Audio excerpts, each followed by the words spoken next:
तो महावीर अंजन सुवन में धरूं आपको ध्यान, पवन पुत्र हनुमान को सुकोटि कोटि प्रणाम।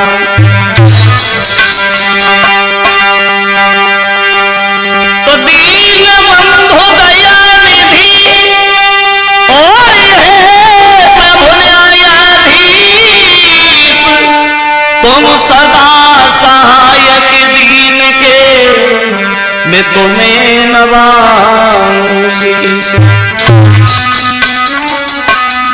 आदरणीय उपस्थित हमारे सभी श्रोता बंधु, अजय गैस कंपनी के सौजन्य से जो ये महाराज हरिश्चंद्र के बारे में पुराने इतिहास की तरफ गौर करते हैं कि ऐसे ऐसे हमारे भगवान के भक्त हुए हमारे यहाँ, जिन्होंने भगवान के नाम पर चलकर के अपना नाम रोशन किया, मुसीबत को मुसीबत न समझ करके कांटों पर सोकर के फूलों का आनंद प्राप्त किया, अंत में भगवान की गोदी में बैठने के लिए स्थान प्राप्त हुआ। मेरा रजनेश परम पूज्य गुरुदेव ब्रजेश कुमार शास्त्री जी का भांजा। तो आइए देखते हैं, ये महाराज हरिश्चंद्र के घर में जब कोई संतान पैदा नहीं हुई तो एक दिन इनकी पत्नी तारा इनके पास बैठ के रोने लगी, बोली महाराज मैं तो बड़ा परेशान है। क्यों परेशान हो? तो पत्नी कहती है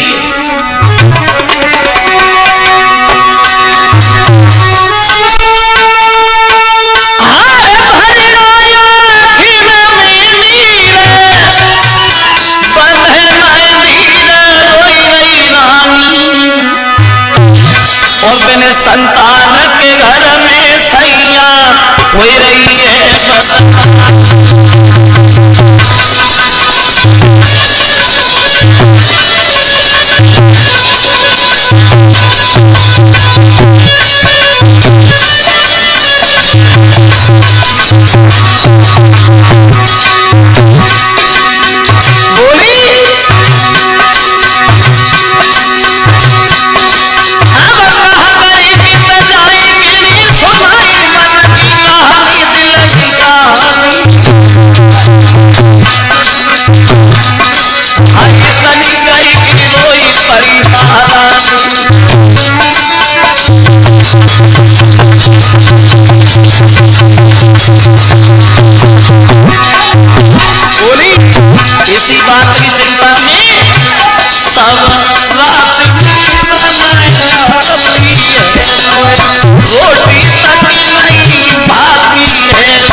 अपने महाराज से बोली, महाराज समाज की ओर में तरह तरह के सवाल उछाल रही हैं, कोई तुम्हें कमजोर बता रही, कोई मुझे भांज कह रही है, इस बात से बला दुखी।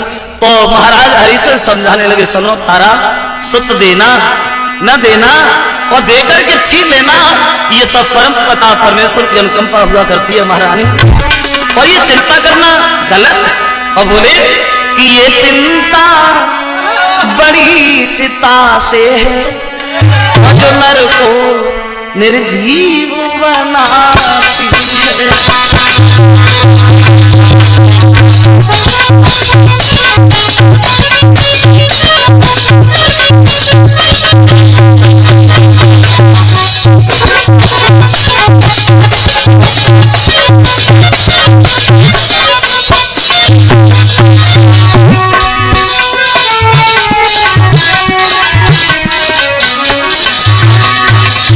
सुनिए, चिंता करना गलत। और बोले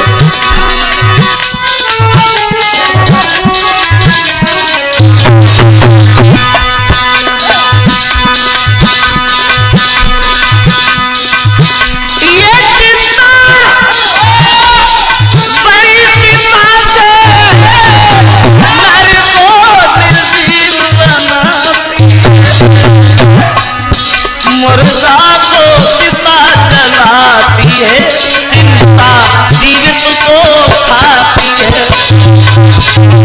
बोले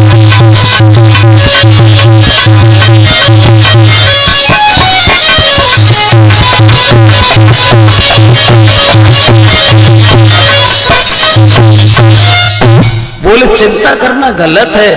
पत्नी कहती है महाराज मैं ये नहीं चाहती हूँ घर में लड़का हो जाए और पूरी जिंदगी मेरे साथ ही बना रहे, मैं तो ये चाहती हूँ लड़का हो जाए और जन्म लेने के तुरंत बाद क्यों ना मर जाए, हमें कोई मतलब नहीं है।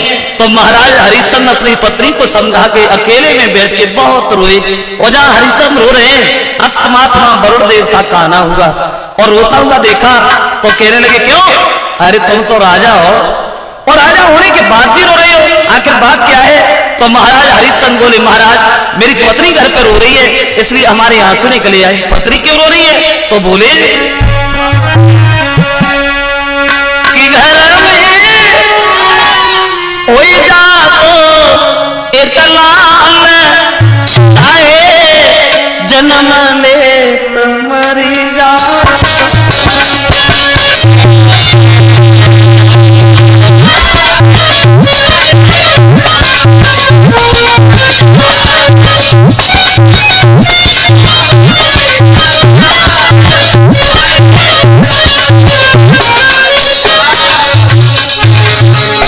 बोले महाराज मेरी पत्नी की इच्छा है घर में लड़का हो जाए,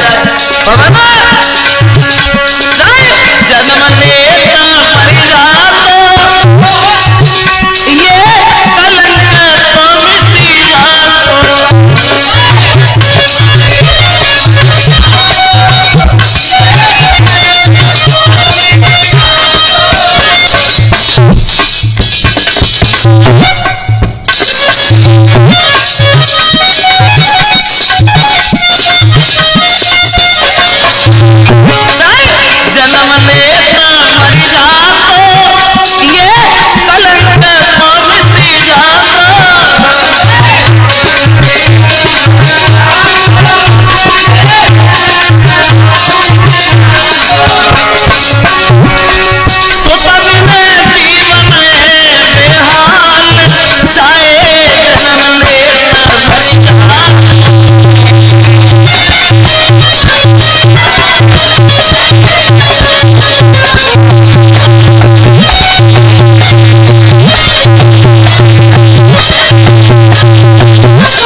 महाराज घर में लड़का हो जाता चाहे जन्म लेके तुरंत बाद मर जाता, हमें कोई मतलब नहीं है। तो वरुण ने हरिश्चंद्र की जही बात पकड़ ली, बोले क्या का लड़का हो जाए मर जाए तो तुम रोगे तो नहीं, बोले हम काय करोगे।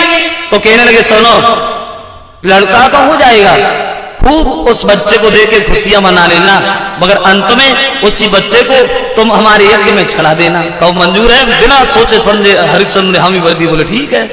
हरिश्चंद्र लौट आई। धीरे धीरे जब समय करता गया तो वरुण की ही कृपा से हरिश्चंद्र के घर में एक पुत्र पैदा हुआ और जब लड़का पैदा हुआ तो बच्चे की खुशी में आंगन में बधाई बजने लगी। द्वार पे अरे आंगन में बजी बधाई,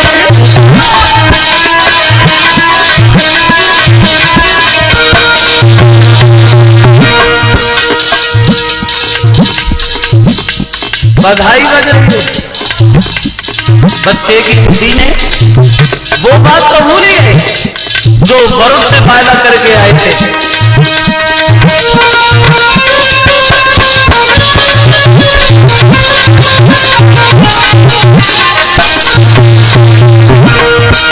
बधाई तो बज रही है, उसी बधाई में वरुण गए और हरिश्चंद्र से बोले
उसी बच्चे की खुशी में वरुण पहुंचे। वो हरिश्चंद्र का हाथ पकड़ के दूर ले गए। जरा तुमने ये कहा कि बच्चा हो जाए हम तुम्हारा यज्ञ कर देंगे, क्या दे रही है? बोले महाराज आप 15 दिन के बाद आना तब हम तुम्हारा यज्ञ करेंगे। वरुण वापस चले गए। 15 दिन के बाद आए। बोले अब क्या दे रहे? बोले अभी बच्चा यज्ञ में चढ़ाने के लायक नहीं हुआ, तब हो जाएगा। बोले जब बच्चे के दांत निकले तब आना। वरुण फिर वापस चले गए। जब दांत निकले आए अब इधर हरिश्चंद्र का मोह उस बच्चे से बढ़ता चला गया। और वरुण जब गए बोले क्या हमारी बात भूल गए? बोले महाराज हम नहीं, आप भूल गए। बोले हम क्या भूल गए? बोले हमने जेवाले का थोड़ी बताए थे, जेवाले उखड़ने के बाद जब दोबारा निकलेंगे तब थोड़ी जल्दी है। कोई ना कोई बहाना बनाते रहे।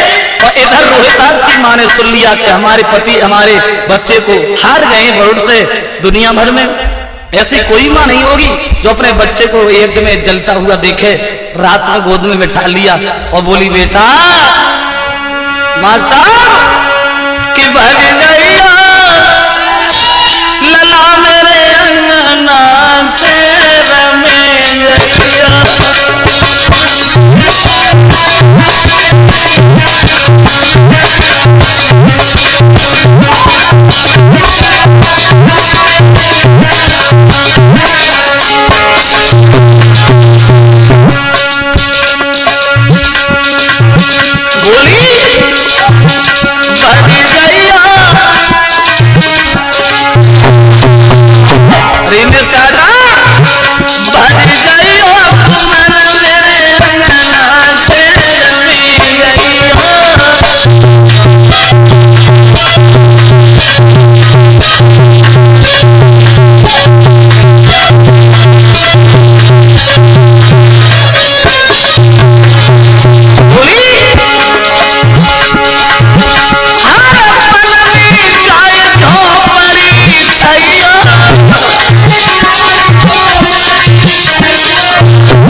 बच्चे को घर से भगा दिया। तो इसी बात के बदले में हरिश्चंद्र में वरुण में घर पे लड़ाई हो गई। वरुण बोले तुमने अपने बच्चे को छुपा दिया है। तो इसी बात के बदले में पवन हरिश्चंद्र और वरुण में डट के भई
इसी बात के पीछे वरुण में हरिश्चंद्र में झगड़ा हो गया और वरुण से हरिश्चंद्र हार गए और ये घर पे बीमार पड़ गए, कुष्ठ रोग हो गया।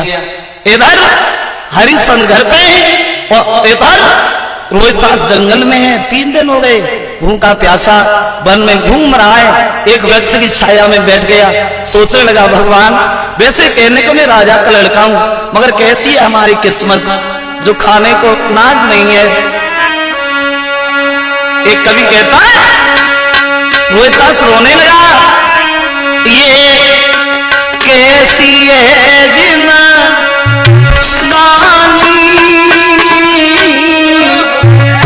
और ना मिले पियन को पानी, ये कैसी है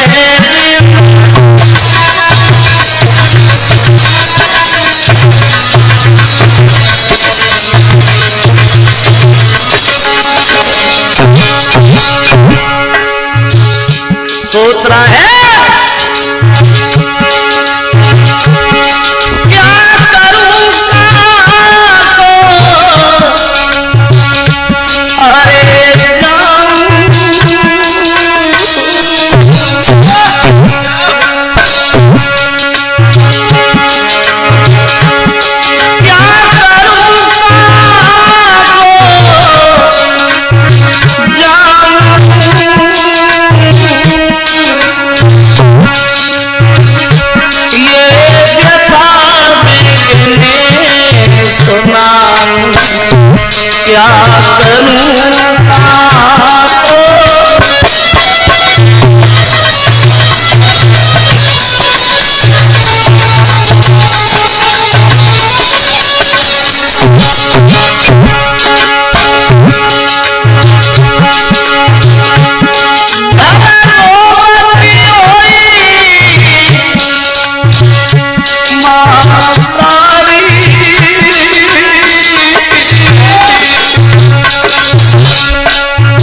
रोहितास रो रहा है। अक्ष महात्मा विश्वामित्र के बहनोई पहुंचे, अजीगर ब्राह्मण बोले काय को रो रहे रोहितास? रोहितास बोले बाबा जी वरुण हमारे पीछे पड़े वो हमें मार देना चाहते हैं, एक काम करो तुम्हारे घर में 3 लड़का हैं, एक लड़का को बेच लो और एक के बदले हम तुम्हें 100 गाय दे देंगे। अजीगर ब्राह्मण लोभ में फंस गए, सोचा 3 है एक बेच लेते हैं 2 फिर भी बने रहेंगे। बोले हम सबसे बड़ा लड़का तुम्हें दे नहीं पाएंगे रोहितास, वो हमें बहुत प्यारा है। और फिर उनकी माँ से पूछो तो माँ ने ये कह दिया हम सबसे छोटा लड़का नहीं दे पाएंगे, हम उसके बिना नहीं रह पाएंगे। तो बीच वाला जो लड़का था जिसका नाम था सुनाशेष, दोनों हाथ जोड़ के बोला भैया रोहितास ना हम बाप को प्यारे हैं और ना माँ को प्यारे हैं, इससे बड़ी आई है कि हम वरुण के यज्ञ में चढ़ जाए, वही अच्छा है। 100 गाय दे दी, सुनाशेष को खरीद दिया, चल दिया। और देखिए वैसे माता पिता के लिए संतान बराबर होती है, चाहे घर में 1 लड़का हो चाहे 10 लड़का हो, मगर प्रकृति का ऐसा कुछ नियम सा होता है, या माँ बाप का प्यार सबसे बड़े लड़का से हो या सबसे छोटी लड़का से हो। और बीच वाले लगे राता गिनती होगी नहीं के रास्ता में विश्वामित्र मिले, कहां जा रहे हो सारी कहानी बताई, हम वरुण के यज्ञ में चढ़ने जा रहे हैं। विश्वामित्र वहां शामिल हुए, बच्चा चढ़ाने का जब नंबर आया तो विश्वामित्र ने वरुण की बार बार विनती करने के बाद अपने भांजे को उनसे मांग लिया और रोहितास को भी बचा लिया। वरुण का यज्ञ ऐसे ही कर दिया गया। जब वो यज्ञ हुआ तब कहीं हरिश्चंद्र को रोग से छुट्टी मिली, तो जब घर पे वो यज्ञ हुआ अब तो हरिश्चंद्र का एक नियम सा बन गया, एक धर्म सा बन गया। ऐसा कोई भी दिन नहीं जाता है जिस दिन हरिश्चंद्र घर पे यज्ञ न करते हो, हवन न करते हो। इतना बड़ा नाम होगा, घर घर में चर्चा चढ़ेगी, भाई राजा हो तो महाराज के जैसा। अंत में देवताओं में चर्चा होने लगी, हरिश्चंद्र का बहुत बड़ा नाम हो रहा है दुनिया में। वशिष्ठ बोले चेला हमारा है, और मुझे अपने सच पर पूर्ण घमंड है। हरिश्चंद्र मर सकता है मगर धर्म को पीठ नहीं दिखा सकता। तो विश्वामित्र चले गए और कहने लगे सुनो, हे महाराज वशिष्ठ,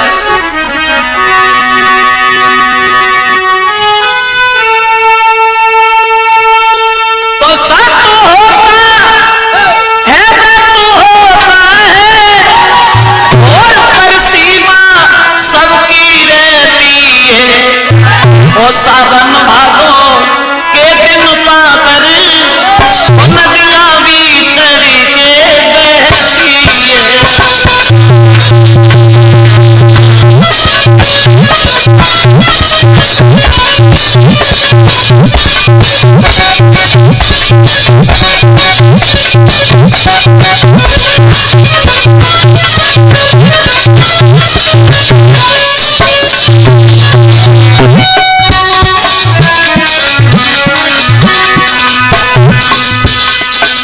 महाराज तुम हमारे सामने और हरिश्चंद्र की बड़ाई कर रहे हो, ऐसा नहीं है। और बोले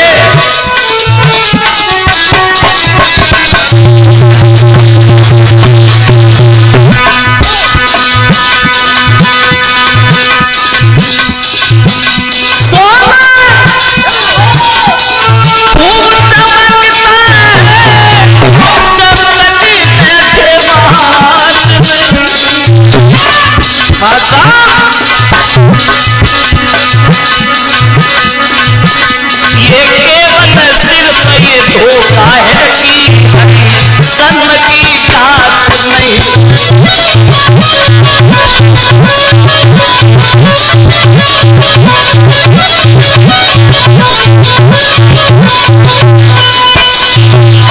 उत्तर दिया सोना तब तक नहीं चमकता है जब तक वो आंच में न डाला जाए। ये केवल धोखा है।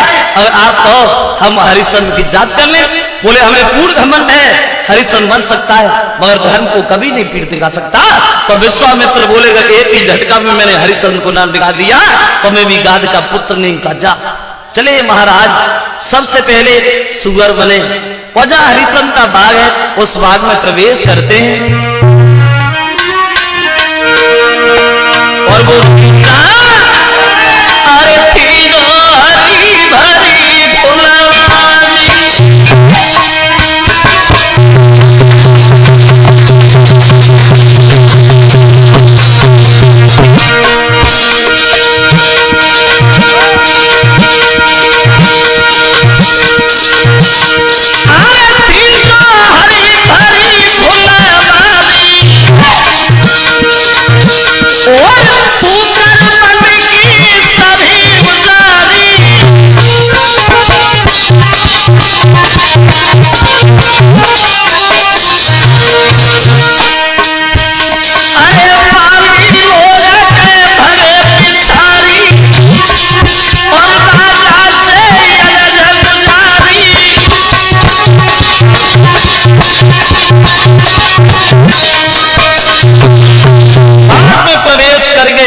विश्वामित्र और हरिश्चंद्र के बाग को जागना शुरू कर दिया। माली लोगों को घायल कर दिया। हरिश्चंद्र को जब खबर मिली तो सवेरा होते ही होते चारों तरफ से घेर लिया गया बगीचा को। हुआ ऐसा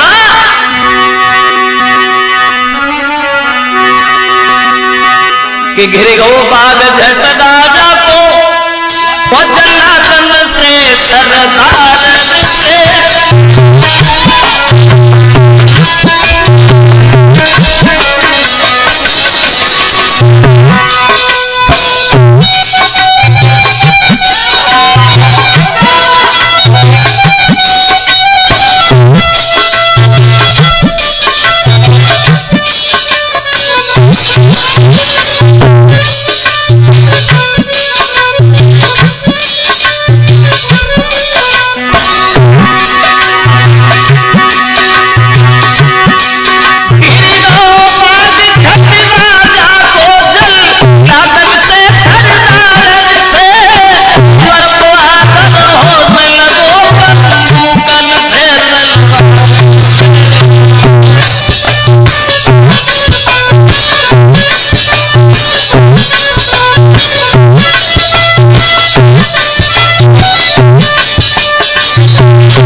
तरफ से विश्वामित्र ने देखा अब हम घिर गए, अब क्या करें।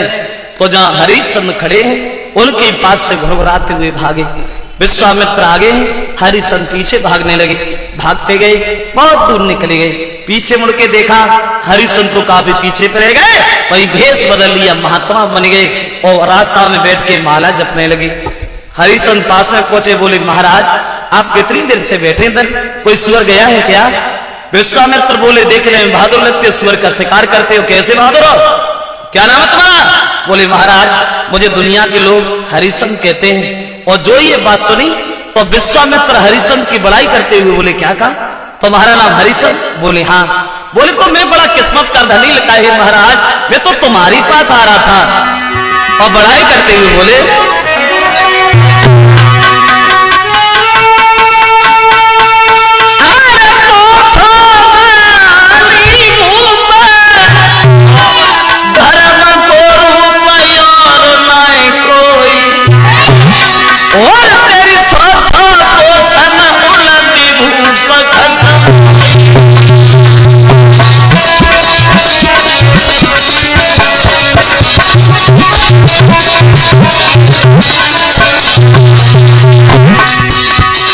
बड़ा नाम हो रहा है और वही बड़ा नाम खींच के हमें तुम्हारे यहाँ ले आया, क्या हमें भी कुछ मिलेगा क्या? तो हरिश्चंद्र दोनों हाथ जोड़े और बोले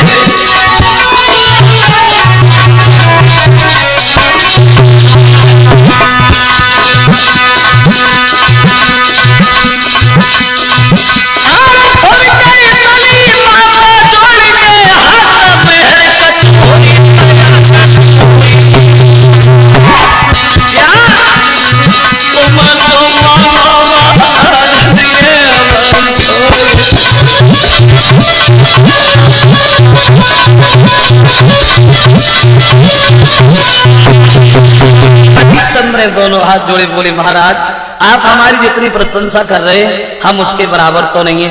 हाँ इतना जरूर है, जो भी हमारे यहाँ आता है जो मांगता है हम उसे वो तो दे देते, क्या आपको भी कुछ चाहिए? बोले हमें कुछ नहीं चाहिए महाराज, मेरे ऊपर गरीबी है और इस गरीबी में एक कुंवारी कन्या घूम रही है।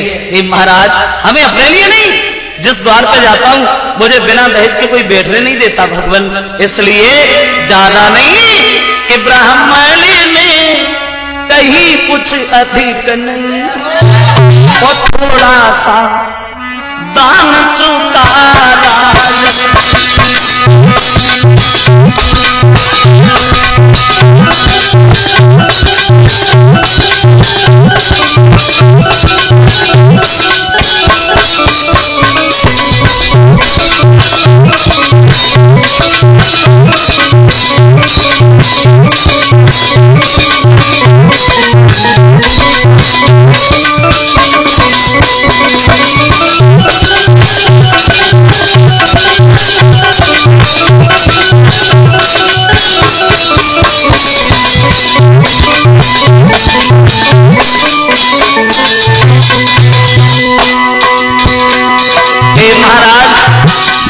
हमें ज्यादा नहीं,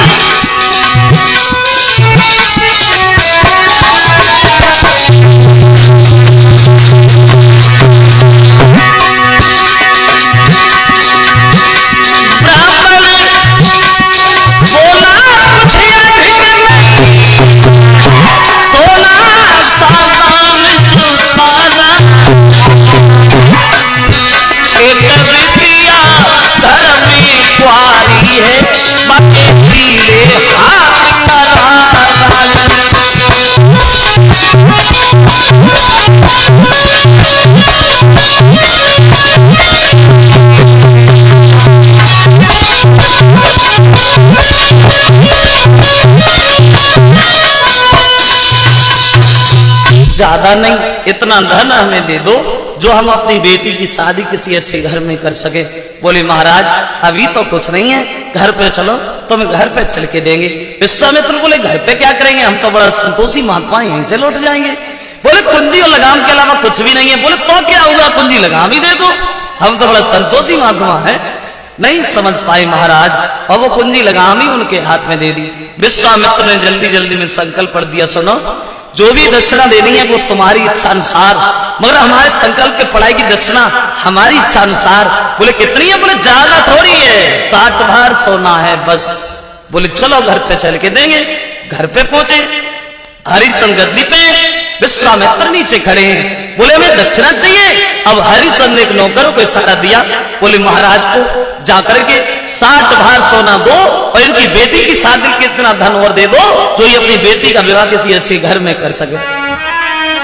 जो ये बात कही तो विश्वामित्र बोले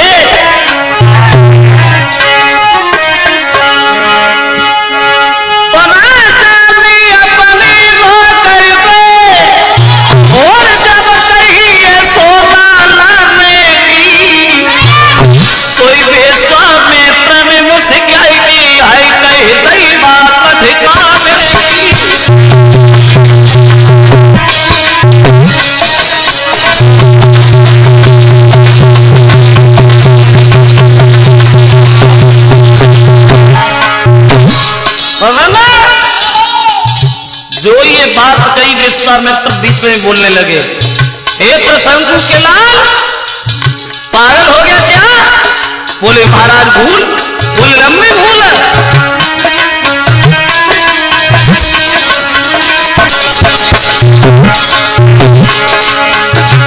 बोले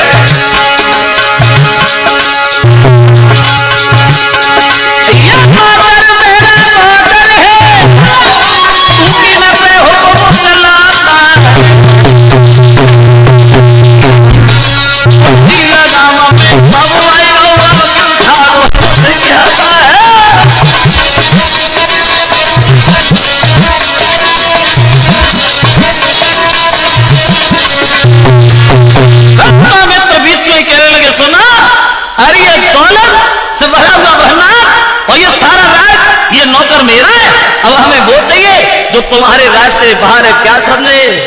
जो ये बात कही हरिश्चंद्र को थोड़ी देर ये होश नहीं रहा कि हम खड़े कहाँ हैं, मगर अपने धर्म की तरफ देखा तो सर से मुकुट उतार के ब्राह्मण के सर पर रख दिया।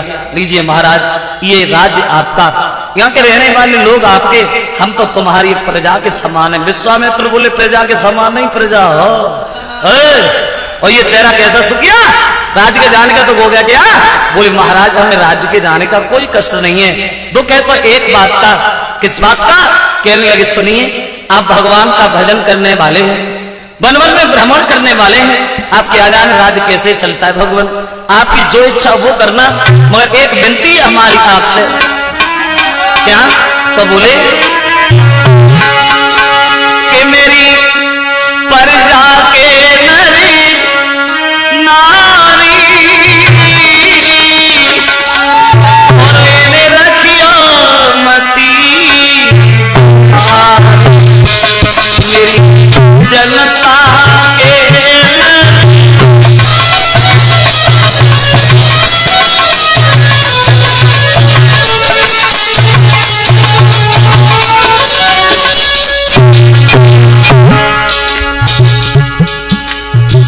महाराज कहने लायक तो नहीं है, मगर कहेंगे जरूर भगवान।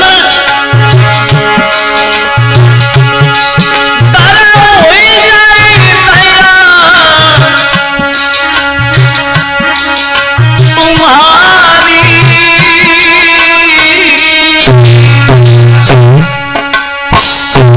हम रहेंगे सदा गर हुई जाए मेरी।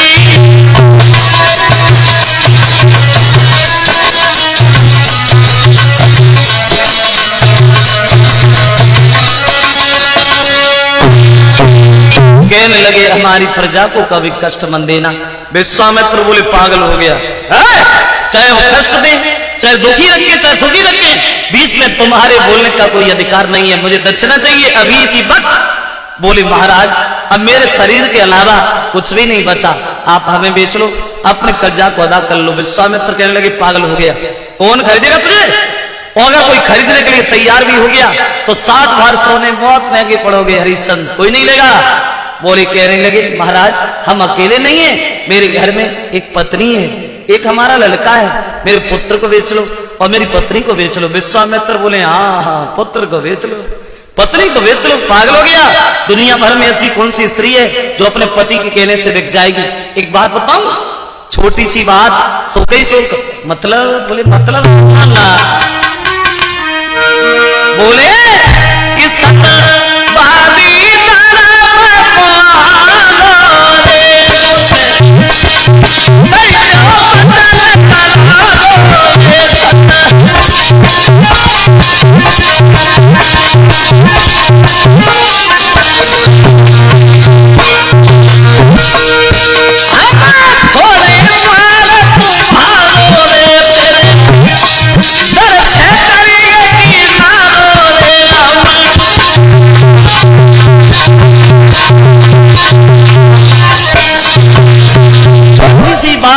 सो के एक बात मुझसे मना कर दो, हम दक्षिणा नहीं दे पाएंगे, हम किसी से नहीं कहेंगे, हम तो बड़ा संतोषी महात्मा है।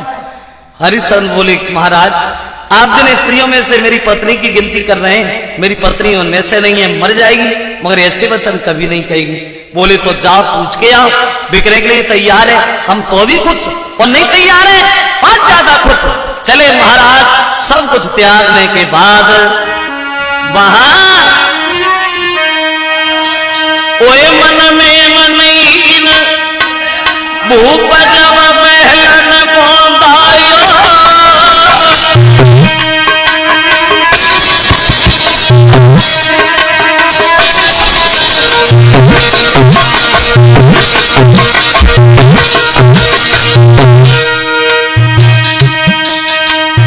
ओए मन में मनईन भूप जब महलन पहुंचायो,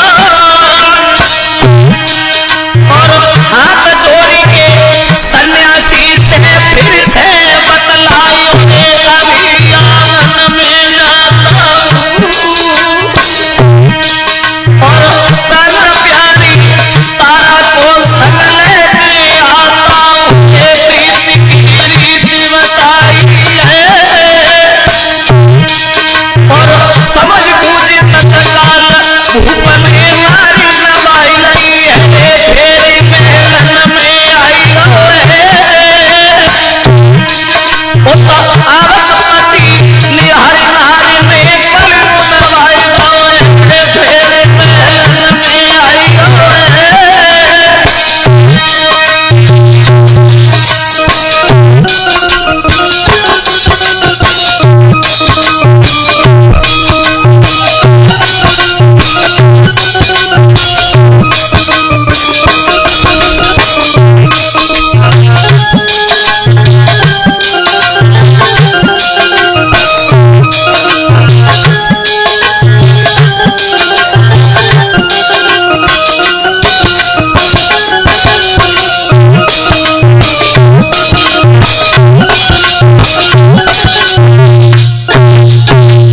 बहुत सम्मान करती है पत्नी अपने पति का, और चेहरा उदास निहार करके एक सवाल करती है, महाराज पहले जब तुम आते थे बड़ा खुश होके आते थे, आज इतने उदास इतने मनहीन होकर के काय को आए, आखिर बात क्या है?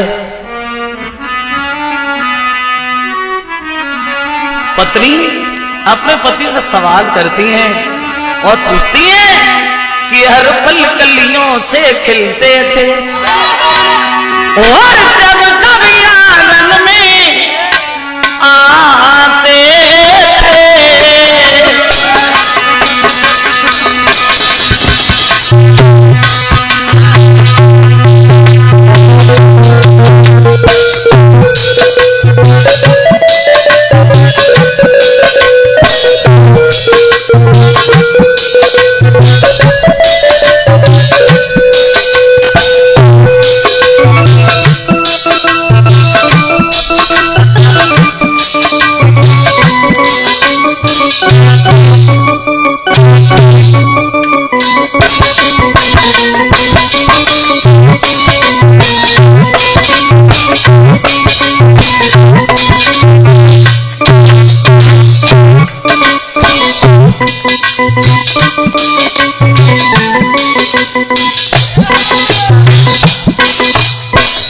बोलो ना, पहले में और अब में बहुत अंतर है।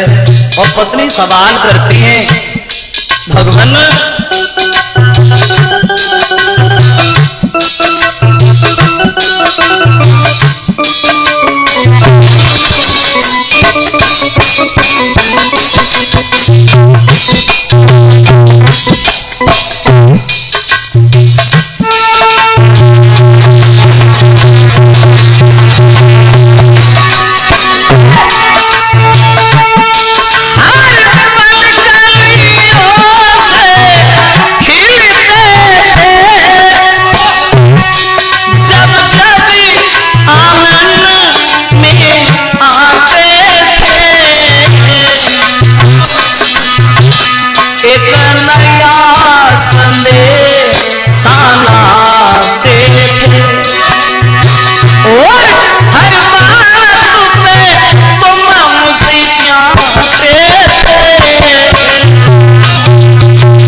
लिया महाराज को और कहती है बड़ा अंतर हो गया पहले में और हमने।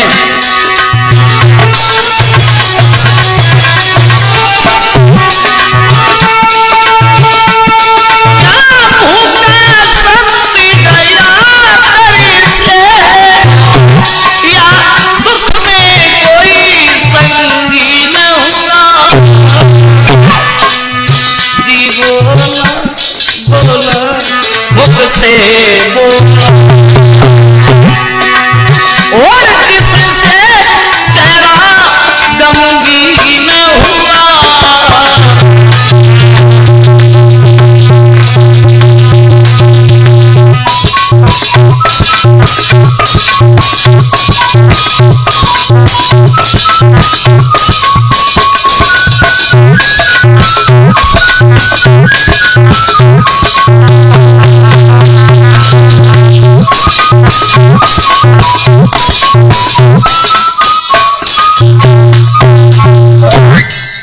पत्नी ने अपने पति से पूछा महाराज पहले में बड़ा अंतर हो गया।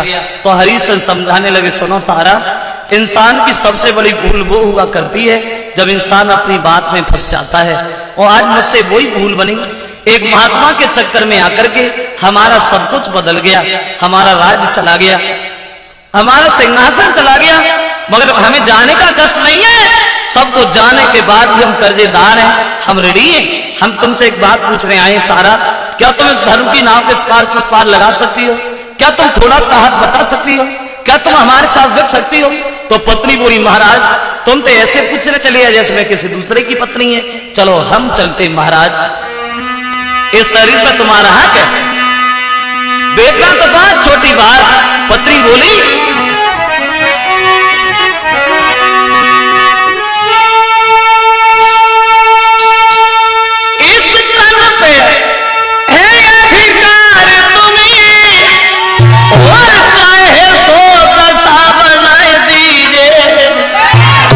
और बेचना को मैं बड़ी बात टुकड़े टुकड़े करवाई।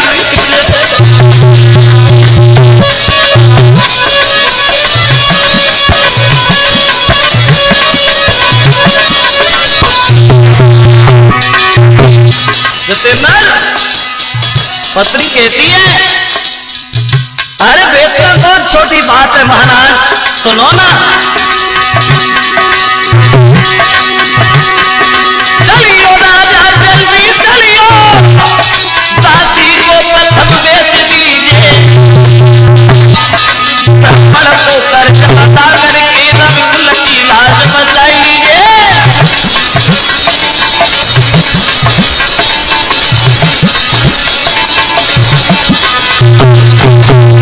रोहितास आ गया, बोले पिताजी हम भी तुम्हारे साथ चलेंगे।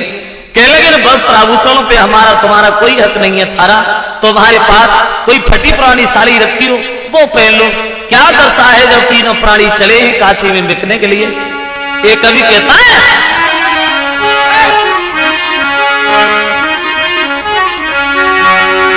कि रानी को सब श्रृंगार छोटो केवल एक साड़ी माती है, केवल एक साड़ी माती है।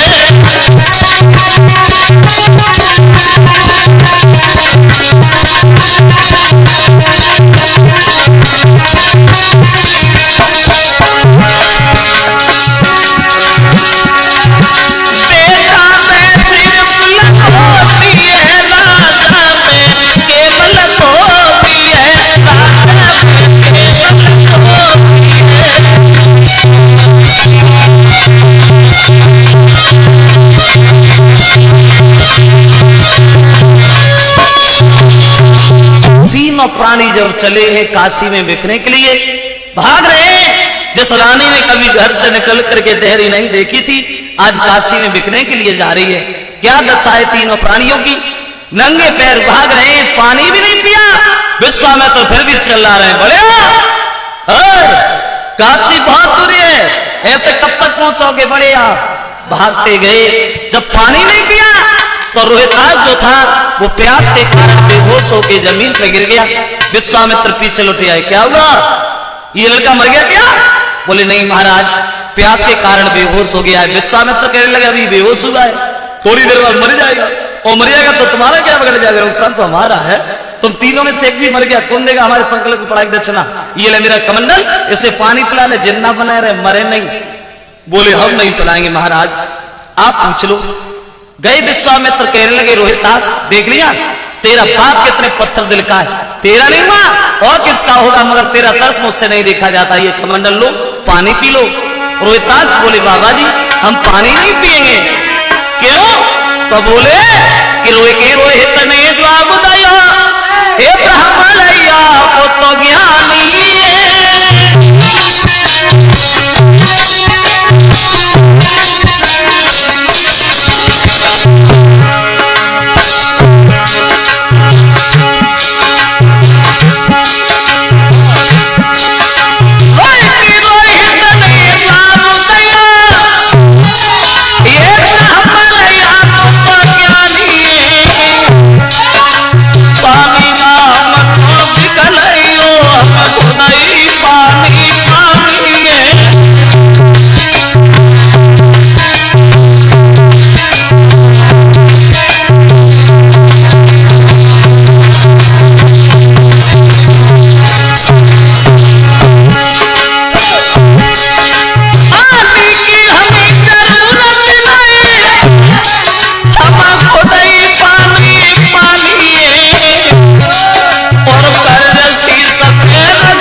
विश्वामित्र बोले फिर पड़े का एक उठो, चलो काशी बहुत दूरी है। पहुंच गए काशी के बाजार में, विश्वामित्र आवाज लगाने लगे, तीन प्राणी बिकने के लिए आए हैं, उम्र में अंतर है, कीमत में कोई अंतर नहीं है। और आवाज लगाई विश्वामित्र ने वहां काशी में कि तीन प्राणी खड़े आज बिकते यहां, लेने वाले न आए तो मैं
कीमत है कोई तो ज्यादा नहीं, कुछ कीमत है कोई तो ज्यादा नहीं, फिर भी ले जा सके तो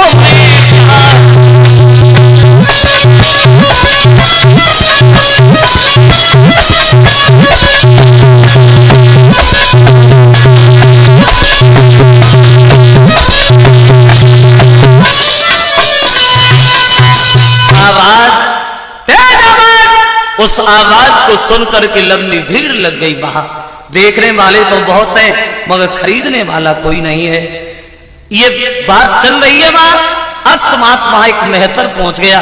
बोले कौन बेचा है? विश्वामित्र कहने लगे हम क्या चाहिए? बोले इस लड़की को, इस लड़का को छोड़ करके इस नौजवान को तो हम खरीद सकते हैं, वो भी तब खरीदेंगे जब हम इस नौजवान से ये कहलवाओ अगर ये हमारे घर पे मरघटिया का काम करता रहे तो। हरिश्चंद्र ने दोनों हाथ जोड़े और कहने लगा महाराज, राजा बोला मरघटिया से घटिया भी काम दे दीजिए, लेकिन बाबा जी के ऋण से कोई ऋण कर लीजिए।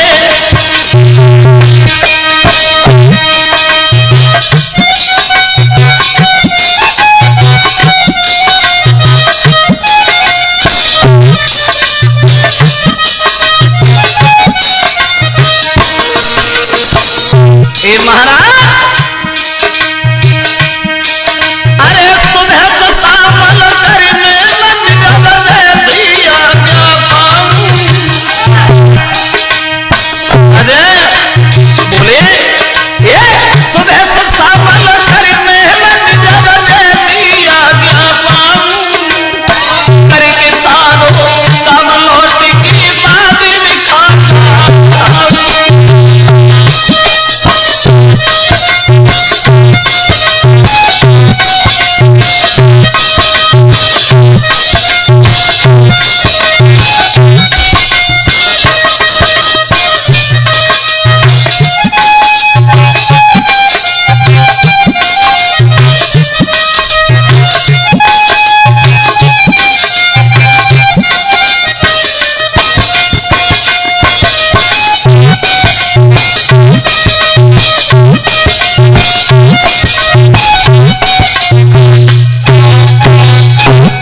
दोनों हाथ जोड़ के हरिश्चंद्र ने कहा महाराज मरघटिया से भी घटिया तेरी निगाह में कोई काम हो वो हमें दे देना, मगर तुम मुझे खरीद लो। ब्राह्मण इधर मेहतर कहता रो नहीं, खरीद लूंगा। विश्वामित्र बैठे हुए हैं, एक ब्राह्मण वहां पहुंच गया। बोले इन्हें कौन बेच रहा है? बोले हम। क्या चाहिए? बोले इस लड़की को, इस लड़का को हमें दे दो। ये लड़की घर पर भोजन बनाती रहेगी और ये लड़का बाग से पूजा के लिए फूल लाता रहेगा। 20 बार सोना उधर से मंगाया, 40 बार सोना इधर से मंगाया। फिर पति और पत्नी पुत्र तीनों प्राणी पास ही पास खड़े थे। जब कीमत चुका दी गई हरिश्चंद्र मेहतर के पास खड़े हो गए, रानी तारा रोहतास ब्राह्मण के पास खड़े हो गए। कलेजा फट गया। हरिश्चंद्र के मुंह से सिर्फ एक बात निकली, मेरी घर की गृहिणी तेरी जय हो। दुनिया भर में हर आदमी हर काम कर लेता है मगर अपनी पत्नी को कभी नहीं बेचता तारा। मगर तुम जहां रहो वहां सुखी रहना, कभी भूल के ये ध्यान मत करना कि तुम्हारी शादी भी किसी के साथ हुई थी। और हरिश्चंद्र के आंखों से आंसू छलक के आए और एक बात कहिए,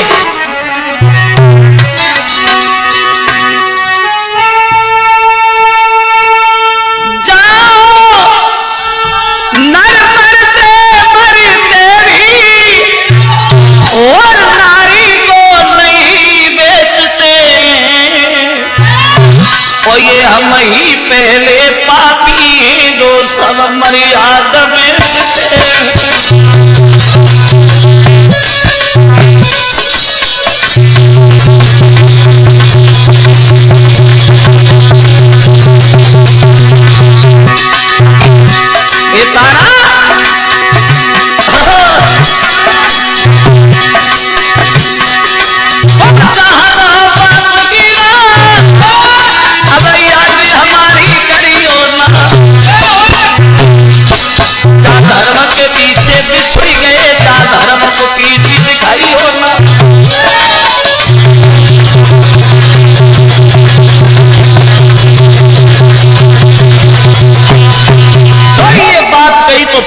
से नहीं रुका गया और तारा रोने लगी। ब्राह्मण विश्वामित्र से दोनों हाथ जोड़ के कहने लगी, महाराज अगर आप हमें भेजना चाहते हो तो एक ही जगह भेज दो, मैं बिना पति के दर्शन के जिंदा नहीं रह पाऊंगी। विश्वामित्र बोले, किसने कहा जिंदा रहा, मर जाओ, अब हम जा रहे हैं। चल दिए और इधर तीनों प्राणी चले हैं, मुड़ मुड़ के देखते जा रहे हैं एक दूसरे की तरफ। जब हरिश्चंद्र काफी दूरी पर निकले, तारा से नहीं रुका गया और तारा दौड़ी, आवाज लगाई, महाराज थोड़ी देर रुक जाइए। और बोली, चला ठहरी जाओ और तो फिर क्या नहीं है, क्योंकि अभी मैंने जी भर के देखा।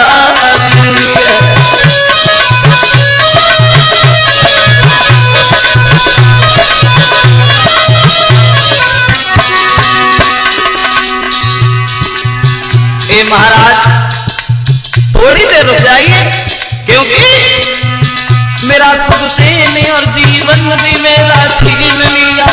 यही एक धन था वो भी मुझसे जुदा किया।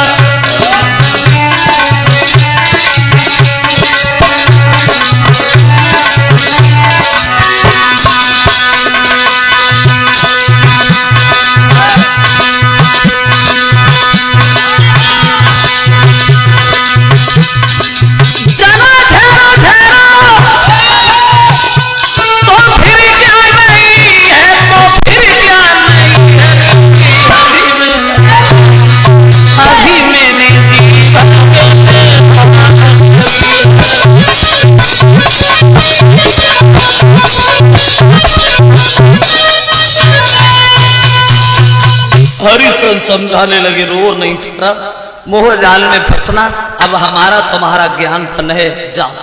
पूरी रात लेट करके विश्राम किया महाराज हरिश्चंद्र ने।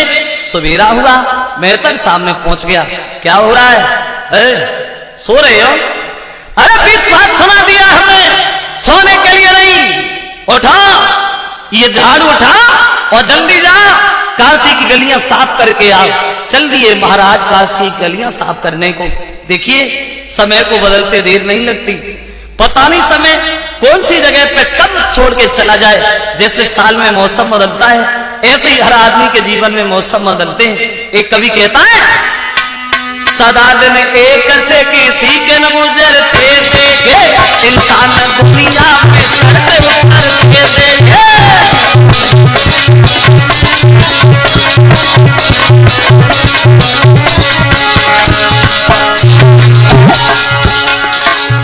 समय जैसा नहीं आता,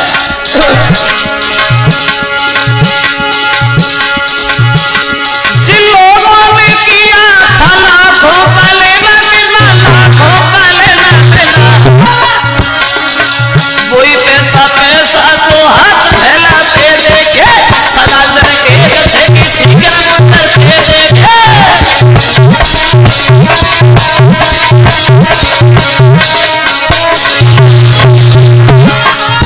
समय जैसा नहीं रहता, कभी रजाई से बड़ा प्यार होता है और कभी रजाई से घृणा हो जाती है।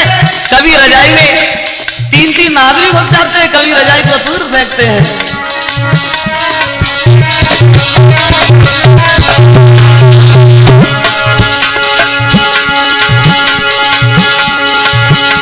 जो लोग सीना खोल के शेर से दहाड़े थे, शेर से दहाड़े थे, वही लोग बेलों से डरते हमने देखे, सदा दिन एक से किसी के उतरते देखे।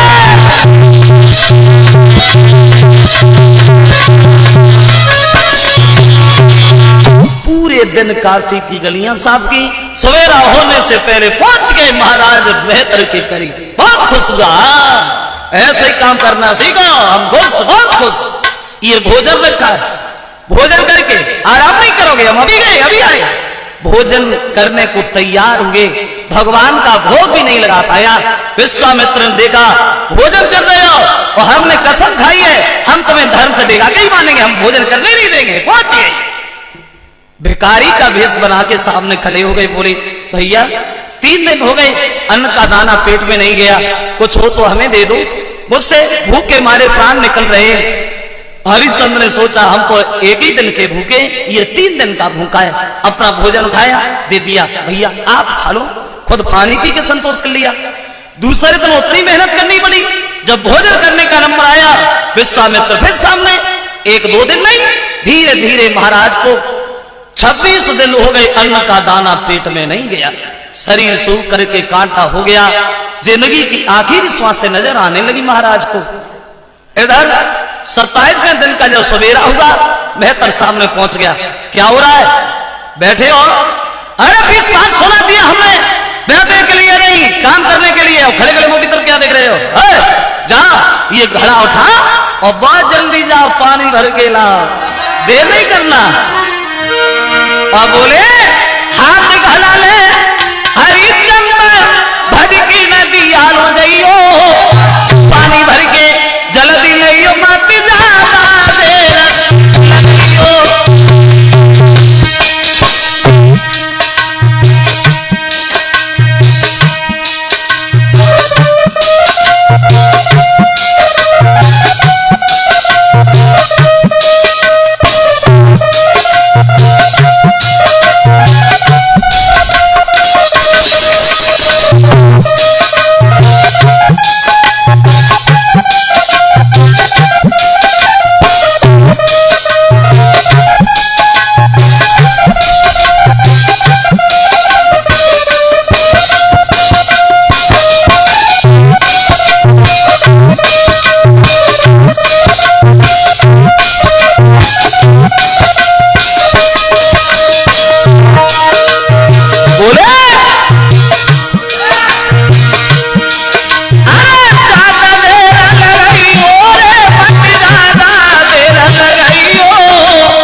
नदी पे, बारली नाम की नदी से इन्होंने घड़ा भरा।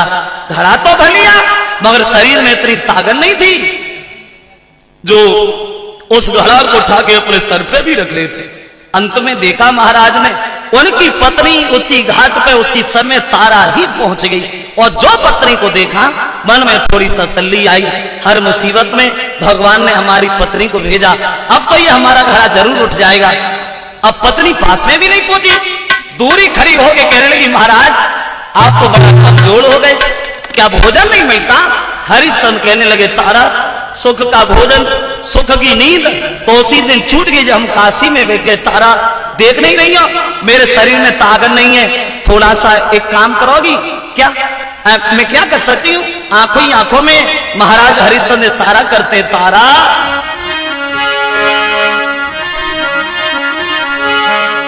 कि प्यारी उठवाई दे, और रनिया उठवाई दे गगरिया जल की भरी।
हरिश्चंद्र कहने लगे तारा थोड़ा सा सहारा लगा दो, जो ही हमारा घड़ा उठ जाए।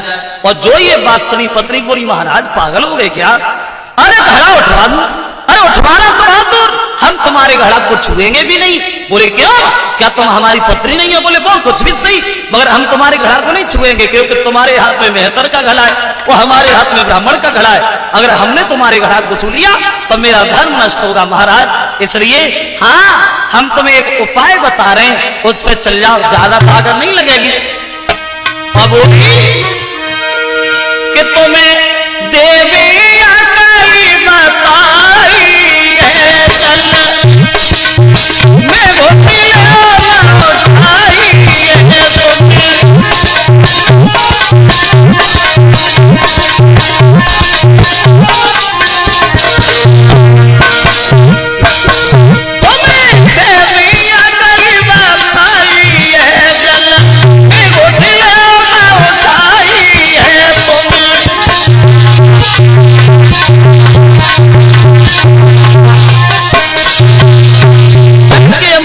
ज्यादा ताकत नहीं लगेगी। घड़ा उठाना, चले जाना, अपना घड़ा उठाया। अब वो तारा चुपचाप धीरे से वहां से निकली गई। हरिश्चंद्र बैठे के बैठे रह गए, बाजी वाह, आज मुसीबत में हमारी पत्नी भी साथ छोड़ गई। जैसे तैसे घड़ा उठा लिया महाराज ने। शरीर में इतनी शक्ति नहीं थी जो उस घड़ा को थोड़ी दूर भी ले जा पाते। ठोकर लगी, गिर गए, घड़ा टूट गया। खाली हाथ हरिश्चंद्र घर पे पहुंचे वहां। हाँ साथियों, यहां से आगे देखेंगे वॉल्यूम नंबर 2 में और अजय केसर कंपनी के सौजन से।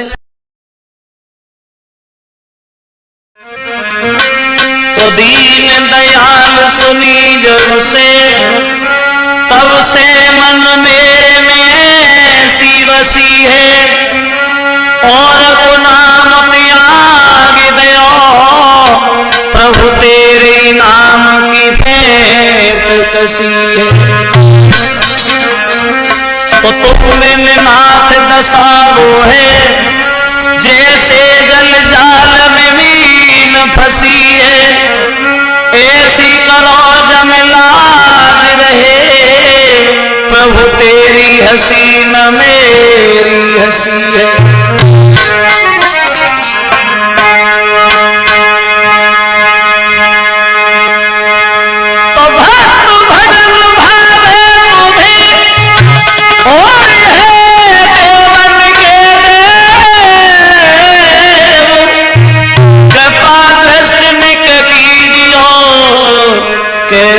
कैलाशपति महादेव। हाँ साथियों, देखते हैं आगे दूसरे भाग में महाराज हरिश्चंद्र के बारे में। अजय केसर कंपनी के सौजन से मैं रजनेश, परम पूज्य गुरुदेव ब्रजेश कुमार शास्त्री जी का भांजा। तो आइए देखते हैं आगे।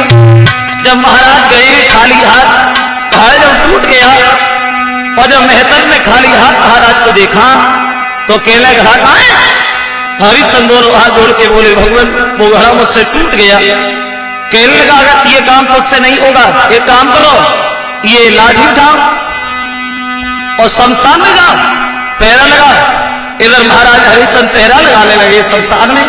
एक बात और कहिए सुनो, बिना डका के मुर्दा जलना नहीं चाहिए। इधर महाराज को पहरेदारी कर रहे हैं।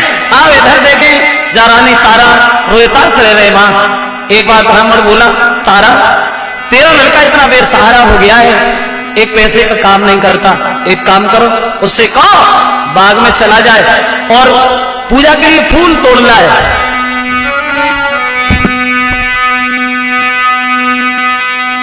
रोहितास से मां मिली और कहती है बेटा हम यहाँ परतंत्र स्वतंत्र नहीं है, तुम बाग में चले जाओ, गुरुजी नाराज हो रहे हैं। चल दिया रोहितास वहां। पवन की मात की बातन में लडलिया हाथन में कुमारी चलो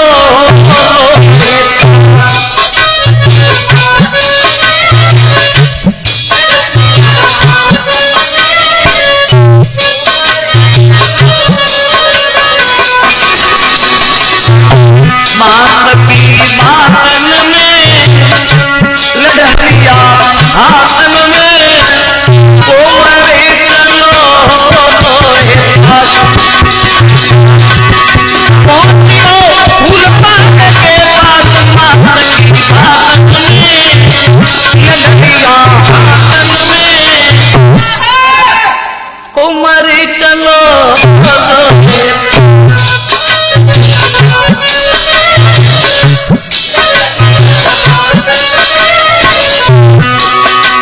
पहुंच गया फूल बाग में। जब प्रवेश करता है अंदर, क्या देखा? फूल खिला हुआ, बहुत सुंदर फूल खिला है। फूल एक खिला हुआ, सब सियर छुपा हुआ, लागी है मन में भारी आस। पहुंचो फूल बाग के आसमान की बात में, लडलिया हाथ में कुमारी चलो।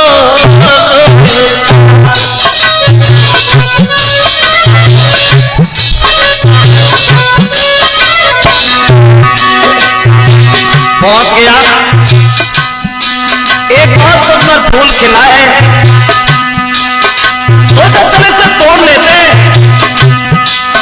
बहुत खुश हो रहा है रोहितास, मन में विचार करता है आज इस फूल को लेके जाऊंगा। गुरु जी बड़े खुश होंगे, जैसे फूल तोड़ने के लिए हाथ आ गए। विश्वामित्र बेटा आ गए, हम हुआ ये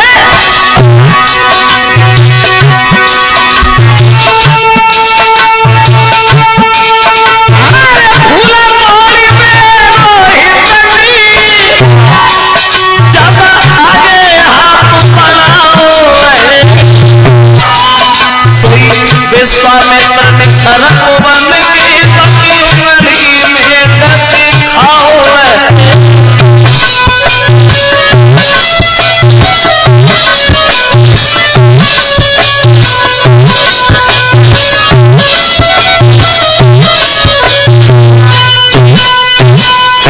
विश्वामित्र ने महाराज हरिश्चंद्र के पुत्र रोहितास को उंगली में डस लिया और इधर रोहितास तड़पने लगा, मुंह से झाग निकलने लगा।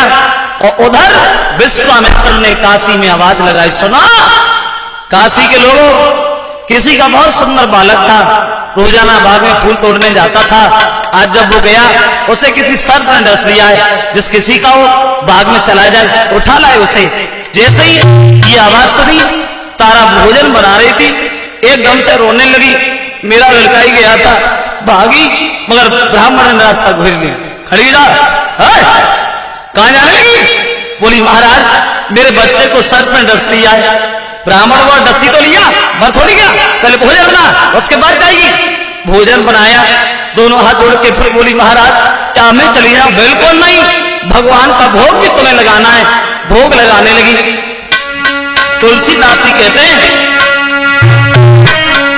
पराधीन सपने सुपनाई,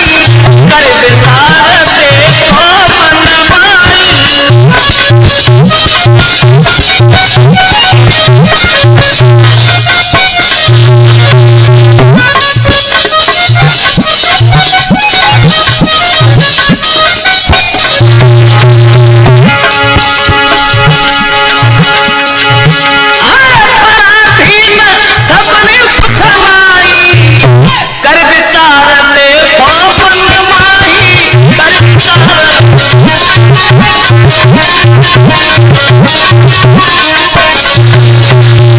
भोग लगाने के बाद बोली ब्राह्मण से क्या मैं चली जाऊं? ब्राह्मण बोला जा जा, मर गया तो उठा के मल्लाना वहीं फेंक आना। हजारों बातें करता रहा, तारा भागी।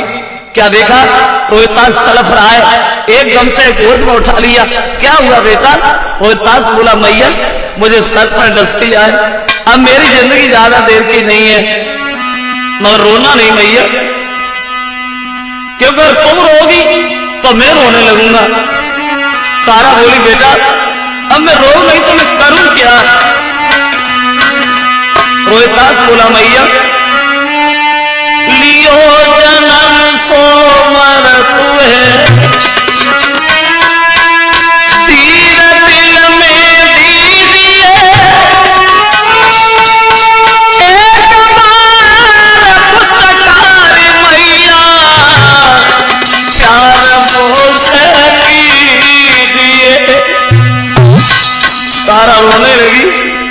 बोली बेटा मैं तेरे बिना कैसे रहूंगी।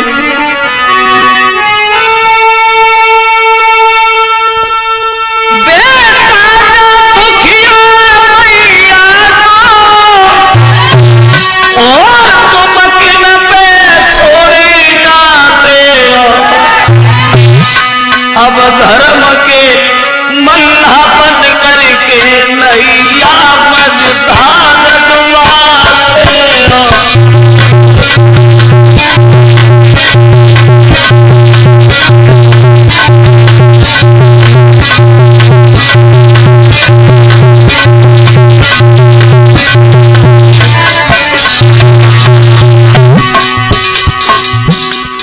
तारा रोने लगी।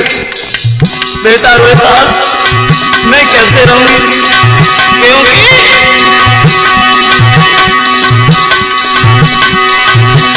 हर पद से बिछुड़न वाला मैंने तेरी आस लगाई। अब तू मोह को छोड़ चलो न लाने खुदाई।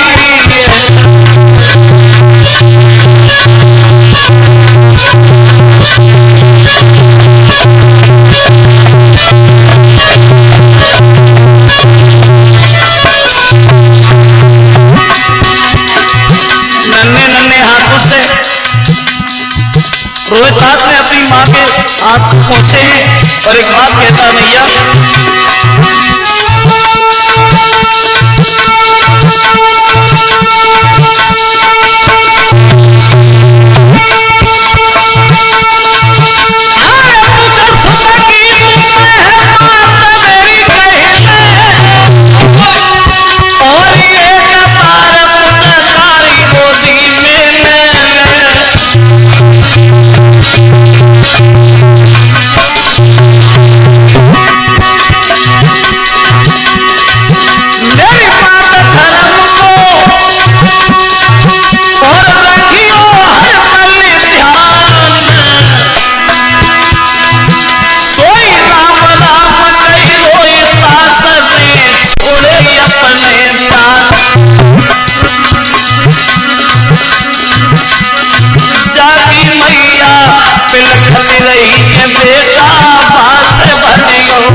रोहिदास की लाश पे मां बिलखने लगी और जब रोहिदास खत्म हो गया पछाड़ खा के तारा रोने लगी। रोहिदास मैं तेरे बिना कैसे रहूंगी।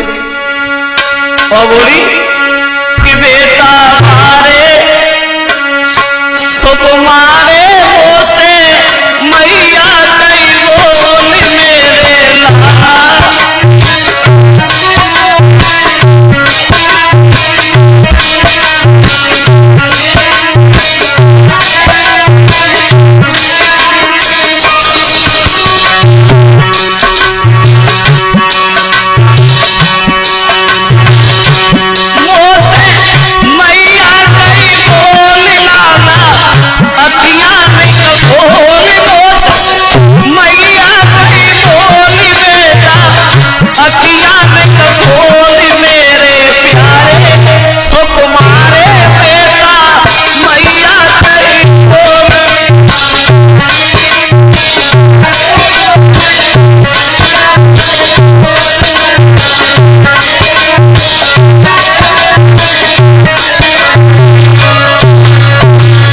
तारा रोने लगी अपने बच्चे की लाश पे, कभी छाती से लगा लेती है, कभी ध्यान आता है तो एकदम से प्राण ध्यान करने लगती है।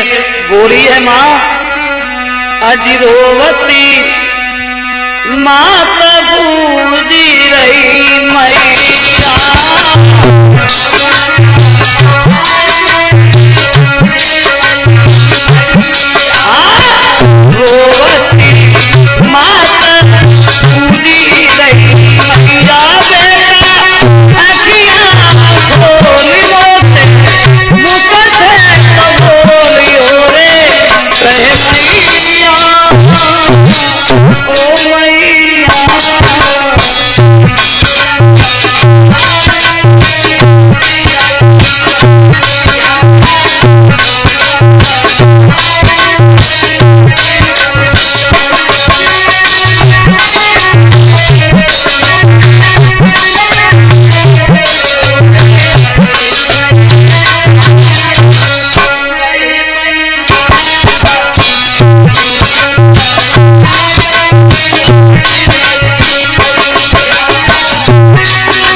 मालिन ने आके समझाया, बहन तुम्हारे बच्चे को सरपंच डसा है, अब रोने के लिए जिंदगी पड़ी है, रोने के अलावा बचाई क्या है तुम्हारे पास, जितनी जल्दी हो सके उतनी जल्दी अपने बच्चे का अंतिम संस्कार करो। देखिए इतना भी पैसा नहीं था उस दुखिया माँ के पास जो अपने बच्चे की लाश को ढकने के लिए कफन भी खरीद लेती। अंत में मजबूर होकर के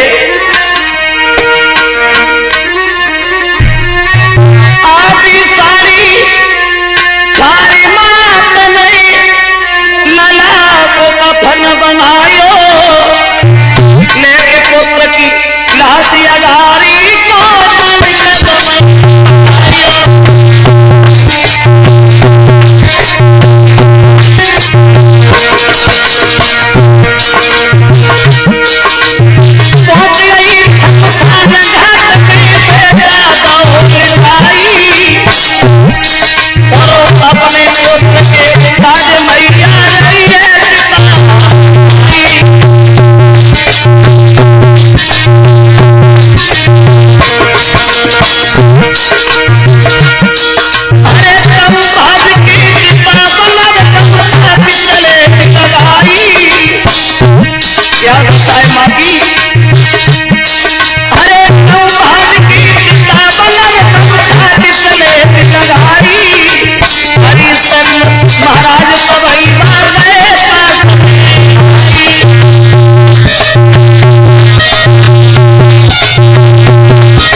शमशान घाट में आधी साड़ी फाड़ने के बाद लाश को ढक लिया माँ ने, और जब याद आती है तो छाती से लगा लेती है, और जब याद बच्चे की सताती है रोने लगती है, चिता बनाने लगी। रोने की आवाज जब महाराज हरिश्चंद्र के कानों में पड़ी एकदम से पहुंचे, को रो रहा है? और जो तारा को देखा, तारा तुम यहाँ क्या करने आई? सोई पुत्र के मुख से मैया ने दीनों कफन हटाई,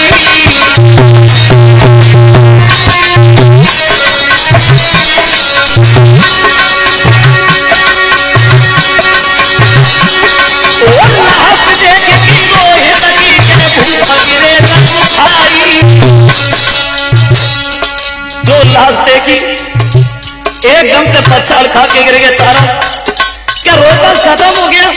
ये कैसे हुआ? तो तारा बोली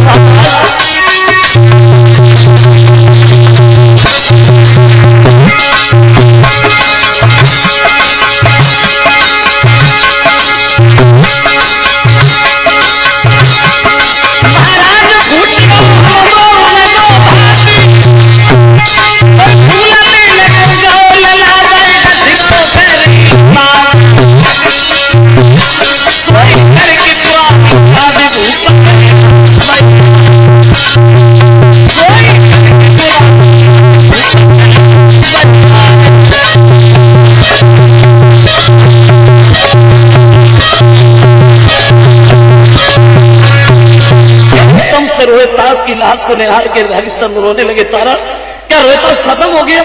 जिस बच्चे के पीछे में घर में बदनाम हो गया, और जिस बच्चे के पीछे मैंने बड़ों से लड़ाई की, कहने लगी महाराज मेरे बच्चे को सर्प ने डस लिया, और जो धर्म का ध्यान आया। हरिश्चंद्र बोले तारा माफ करना, क्या तुम्हारे पास टका है? पत्नी बोली महाराज कैसी बातें कर रहे हैं, इतना भी पैसा नहीं था जो बच्चे की लाश को ढकने के लिए कफन भी खरीद लेती, आप टका की बात करते हैं। हरिश्चंद्र बोले तारा तो इस बच्चे को उठाओ दूसरी जगह ले जा, मेरे महाराज का हुक्म है, बिना टका के मुर्दा नहीं चल सकता। पत्नी बोली महाराज क्या ये लड़का आपका नहीं है? हरिश्चंद्र कहने लगे लादा नौरत जो भी लड़का मेरा है तो तू भी मेरी पत्नी है, ध्यान कर वो पुराना, कितनी बार मैंने तुझसे कहा मेरा घड़ा उठवा दे, तूने एक नहीं मानी। और बोले तू वृथाला से धरे मर घट पे रोई रही तारा कुमरन मेरो नहीं तू है नारी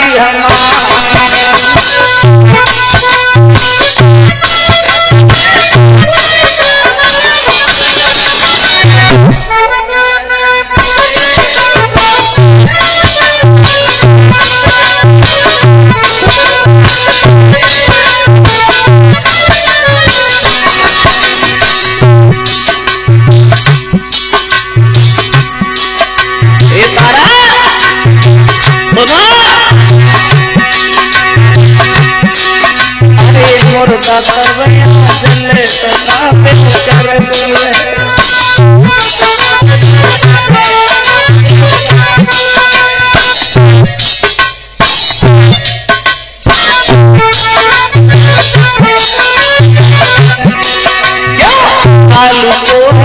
घाट न मेरे घर को है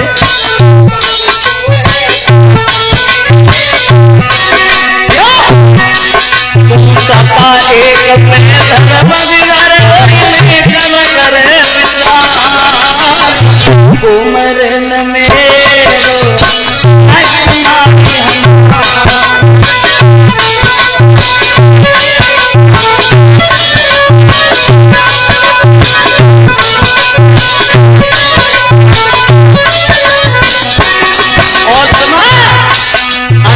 काशी में के सुबे सपना पे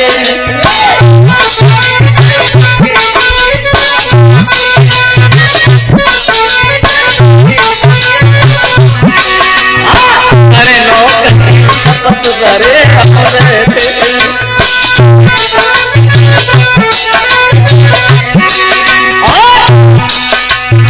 प्रमोद पीछे करिए बात हाथ में पहले तकान कारी कुमरन में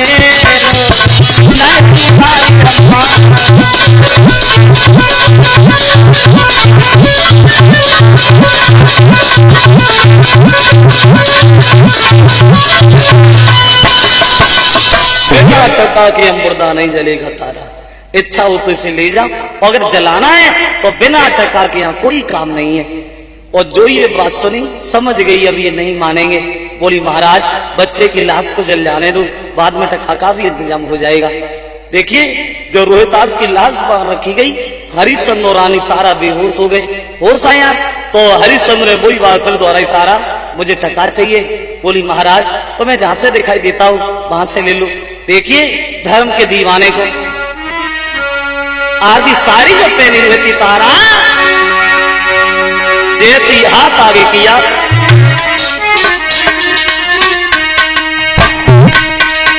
बढ़ के आगे भूपया दियो बोलो वाली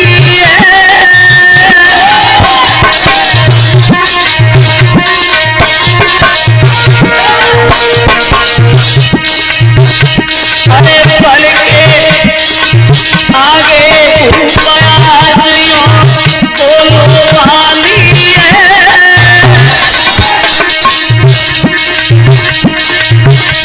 और बिना टका के सुनने वाली हुई है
राजी महाराज हरिश्चंद्र ने टका के बदले में वादी साड़ी खींच ली।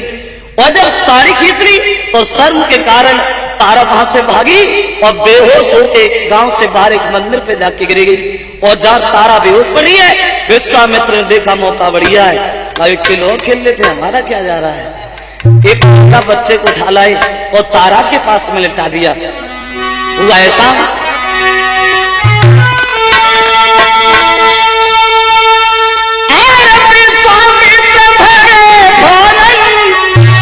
और एक मुर्दा ढूंढ के लाओ रानी के पास और लिटा करके होठ से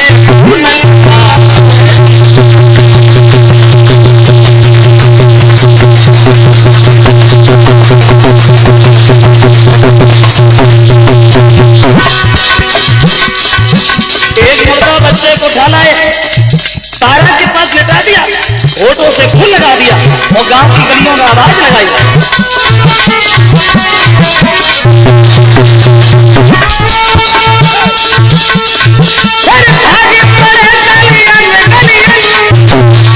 सबको ये बचन सुनाओ कि कटाई नहीं आई गई, कमर में बन आओ तो आओ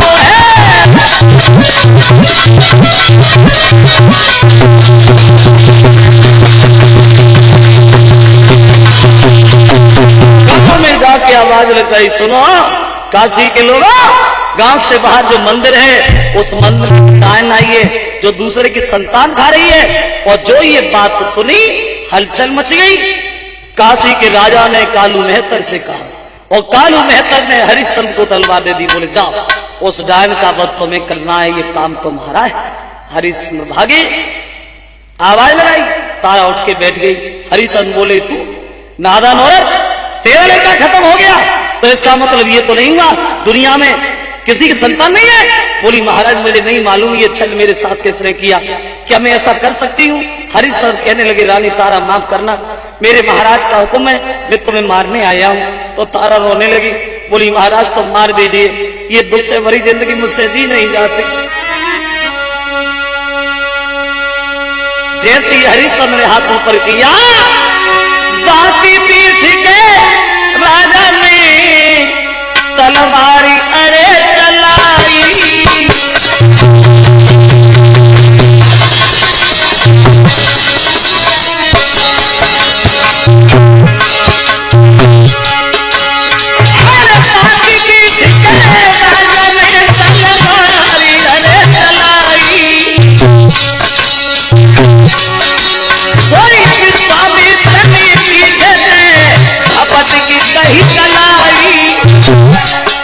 दो हाथ ऊपर किया, विश्वामित्र ने पकड़ लिया, रुका पागल हो गए क्या, एक निर्दोष सबला के ऊपर हाथ उठाना अच्छा नहीं लगता। और पवन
जैसी हाथ ऊपर किया, विश्वामित्र ने पकड़ लिया, रुका पागल हो गए, एक निर्दोष सबला के ऊपर हाथ उठाना ये बहादुरों का धर्म नहीं होता। देवता फूल बरसाने लगे। वहां वशिष्ठ ने भाग करके हरिश्चंद्र को छाती से लगा लिया, धन्य है मेरे लाल, मुझे पता था तुम मर सकते हो मगर धर्म को कभी पीठ नहीं दिखा सकते। और रात तारा हरिश्चंद्र चुपचाप खड़े, कुछ समझ में नहीं आ रहा है। तो विश्वामित्र ने समझाया, सुनो महाराज, एक दिन तुम्हारी गुरुजी से हमारी बहस हो गई, इसलिए हमने तुम्हारी जांच की। हरिश्चंद्र बोले जांच, और इतनी कठिन जांच? हे महाराज, तुमने हमारी जांच तो की मगर ऐसी जांच करने के लिए कलयुग में मन जाना, बिना अपमान हुए नहीं बचोगे, झोली फाड़ दी जाएगी। बोले कलयुग में तुम्हारे जैसे भक्ति नहीं होंगे जिनकी कोई जांच की जाए। अंत में तारा बोली, भगवान क्या इस जात में मेरा ललका भी चला गया? बोले नहीं। आवाज लगाई, रोहितास सबके बीच पहुंच गया। अंत में ये अयोध्या में आते हैं, रोहितास को राजा बनाते हैं और पत्र और पत्री विमान पर बैठ करके सीधे स्वर्गधाम के लिए प्रस्थान करते हैं। बोलिए भक्तवत्सल भगवान की।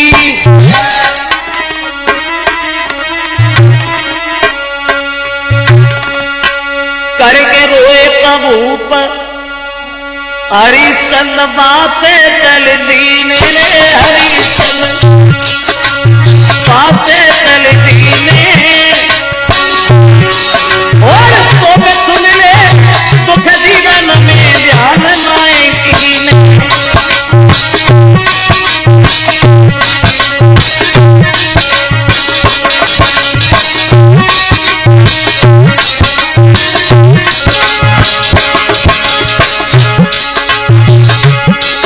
साथियों, जो ये हरिशन की पावन कथा हमने आप लोगों के समझ पहुंचाई, साथ साथ